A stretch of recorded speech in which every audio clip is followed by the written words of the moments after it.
តោះអូនណាអោស្រីបងនាំអូនទៅលេងកំពង់ចាមម្ដងណាអូនណាហើយនាំទៅគ្រប់ខេត្តទាំងអស់ណាអូន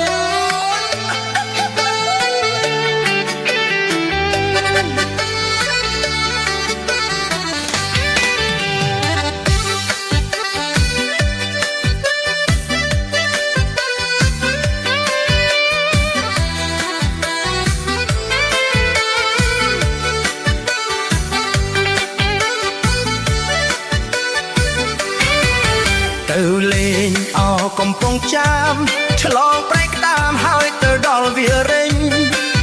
ចេញវិញអោកំពង់ស្ពឺព្រឹកឡាមធឺហើយទៅដល់កំពតព្រឹកឡាមធឺយើងទៅដល់កំពតក្រចេះស្ទឹងត្រែងកាប់តាមព្រៃវែងទៅលេងក្រូចឆ្មាស្លៀកពាក់យ៉ាងឲ្យស្រស់សង្ហាបងនាំកនថាទៅមណ្ឌលគិរីបងនាំកនថាទៅមណ្ឌលគិរីកាប់បាល់ត្រឡប់មកវិញភ្នំពេញជារាជធានីកាលនោះបងនាំអាចឆវីទៅកន្លែងវត្តភ្នំណាសប្បាយរំវងទៅកន្លែងវត្តភ្នំណាសប្បាយរំវង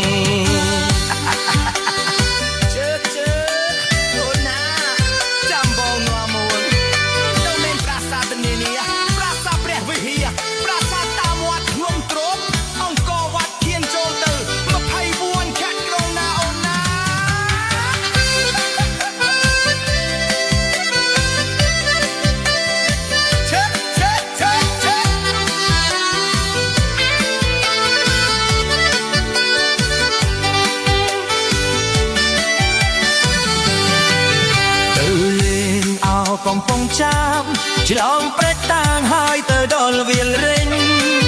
ចេញវិញអោកំពង់ស្ពឺព្រែកកឡាងភ្លឺហើយទៅដល់កំពតព្រែកកឡាងភ្លឺយើងទៅដល់កំពត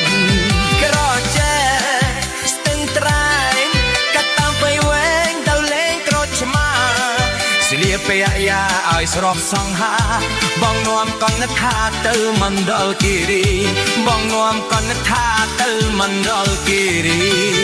កាប់បាល់ត្រឡប់មកវិញ Yes, my name Philip. Actually, I'm Vietnamese. In Vietnamese, my name Phúc, but you can call me Philip better for you.